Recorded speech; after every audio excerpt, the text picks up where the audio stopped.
राधे राधे दोस्तों, हरे कृष्णा। स्वागत है आपका अपने YouTube चैनल यश भक्ति वीडियोस में।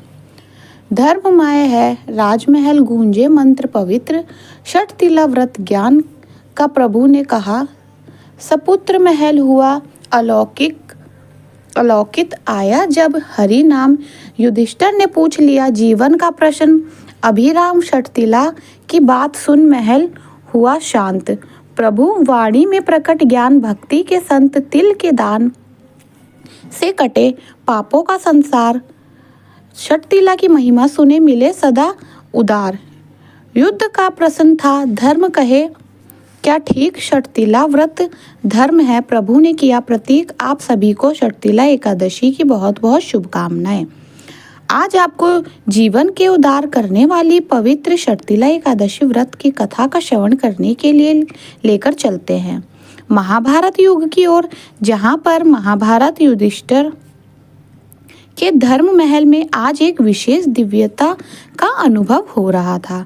महल के भाव का मैं ऋषि मुनि, पांडव और गंधर्व गण एकत्रित थे। चारों ओर मंत्रोच्चार और शंख ध्वनि का पावन संगीत गूंज रहा था। महाराज युधिष्ठिर अपने सिंहासन पर विराजमान थे, लेकिन उनके मन में एक गहरा जिज्ञासा ने स्थान ले लिया था। धर्म और सत्य के प्रतीक महाराज युधिष्ठिर ने अपनी सभा में सभी को कहा, धर्म की महिमा को समझने का मार्ग भक्ति और ज्ञान के बिना अधूरा है। इस धर्मराज के महल में आज मेरी आत्मा एक प्रश्न से व्याकुल है, जिसे केवल भगवान श्री कृष्ण ही सुलझा सकते हैं। उनकी इस अर्थ पुकार पर भगवान श्री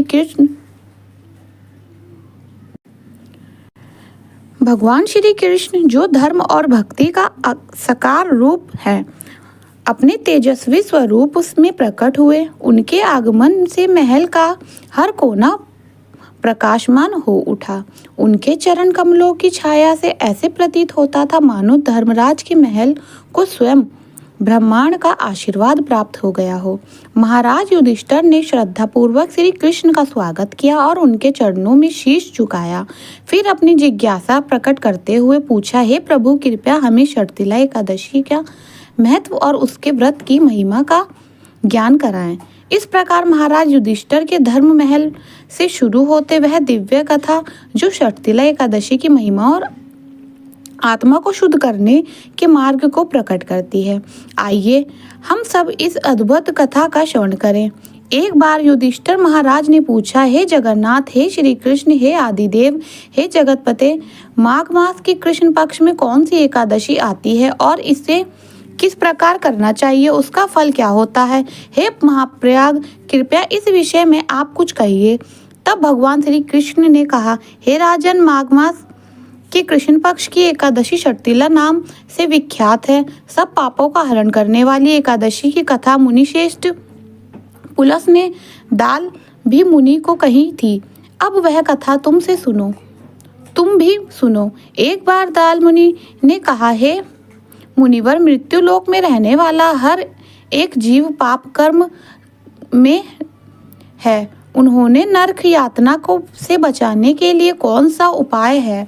कृपया आप वह कथन कहें। तथा पुलस जी कहने लगे, हे महाभाग्य, हित के लिए बहुत अच्छी बात पूछी है, तो सुनो। माघ मास में मनुष्य को स्नान करके इंद्रियों को संयम में रखकर काम, क्रोध, अहंकार, लोभ और निंदा का त्याग करना चाहिए।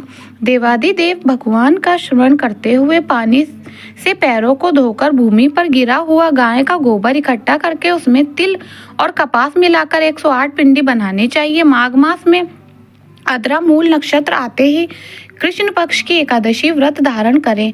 स्नान से पवित्र शुद्ध भाव से श्री विष्णु भगवान की पूजा करें। आराधना क्षमा के लिए श्री कृष्ण नाम का उच्चारण करें। रात में होम जागरण करें। चंदन कपूर अभज और भोग दिखाकर शंख चक्र पद्म और गदा धारण करने वाले श्री हरि की पूजा करें। बारंबार श्री कृष्ण का नाम के साथ गुहर, नारियल और बिजोरी के फल अर्पण करके विधि पूर्वक अर्घ दे। दूसरे सामग्री का अभाव हो तो 100 सुपारी वाला आता आप है। ओ पुरुषोत्तम, हम इस संसार सागर में डूब रहे, कृपया आप प्रसन्न हो। हे शिव भगवान, आपको हमारा वंदन है। हे कमल नयन, हम आपको प्रणाम करते हैं। हे शुभब्राह्मणे, हे महापुरुष, हे सभी के पूर्वज, आपको प्रणाम है। हे जगतपते, सभी लक्ष्मी जी के साथ आप इस अर्घ को स्वीकार कीजिए। इसके बाद ब्राह्मणों की पूजा करके उन्हें पानी से भरा घड़ा देना चाहिए। साथ ही छाता, चप्पल और वस्त्र भी अर्पण करें।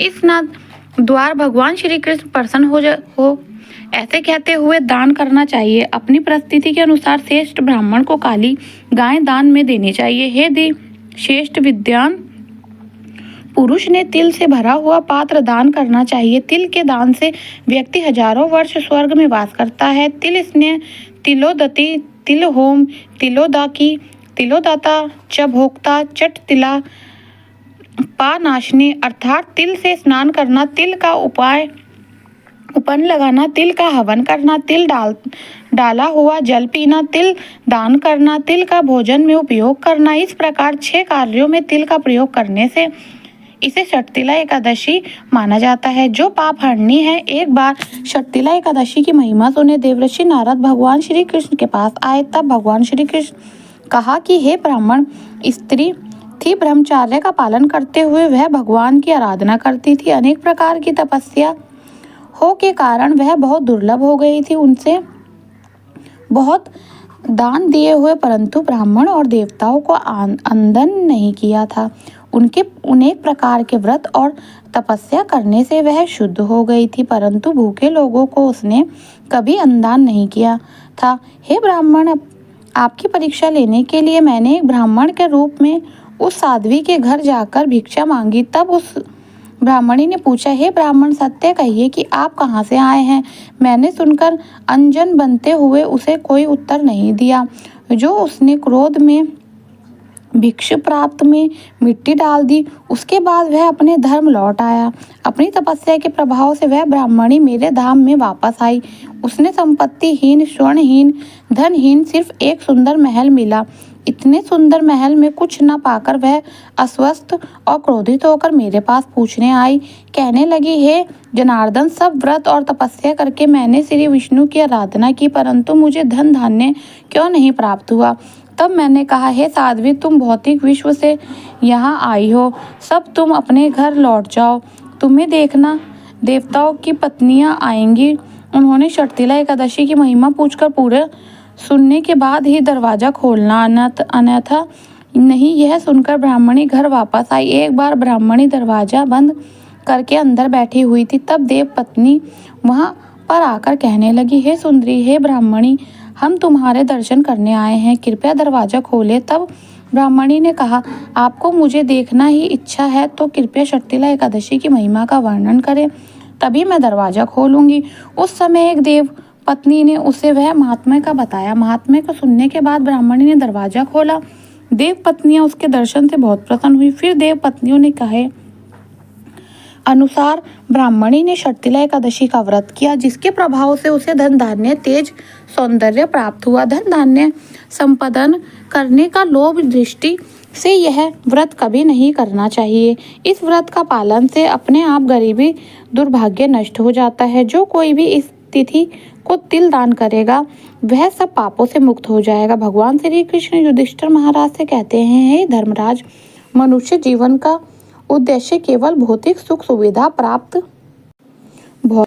सुविधा प्राप्त करना ही नहीं है, बल्कि आत्मा की शुद्धि और परम धाम की प्राप्ति के लिए प्रयत्न करना भी। षटतिला एकादशी इस मार्ग पर चलने का अवसर प्रदान करती है। इस दिन तिल का महत्व असीम है। भगवान ने यह भी बताया कि तिल का उपयोग केवल एक पदार्थ के रूप में नहीं, बल्कि जीवन की शुद्धि के प्रतीक के रूप में किया जाता है। यह पवित्र दिन हमें सिखाता है कि हम अपने भोग विलास को त्याग कर दान, तप और भक्ति का माध्यम से आध्यात्मिक उत्थान करें। युधिष्ठिर महाराज और वह उपस्थित सभी लोगों ने भगवान की इस गहन शिक्षा कथा को बड़े मनोयोग से सुना। चारों ओर केवल भक्ति और श्रद्धा का माहौल था। ऐसा प्रतीत हो रहा था कि भगवान के वचनों से वह उपस्थित सभी को आत्मा शुद्ध और पवित्र हो रही है। इस प्रकार षटतिला एकादशी की महिमा और उसके महत्व को समझते हुए भगवान ने सभी को धर्म और भक्ति का मार्ग प्रस्थान किया। सभी मिलकर प्रेम से बोलिए, बांके बिहारी लाल की जय। राधा रानी की जय। धर्म रजिस्टर महाराज की जय। यह थी शर्तिला एकादशी की व्रत कथा। अगर मेरा वीडियो आपको पसंद आया हो तो प्लीज़ चैनल को लाइक शेयर सब्सक्राइब करना ना भूलें और बेल आइकन को प्रेस करना ना भूलें, जिससे मेरी वीडियो का नोटिफिकेशन आप तक जल्द पहुँचे।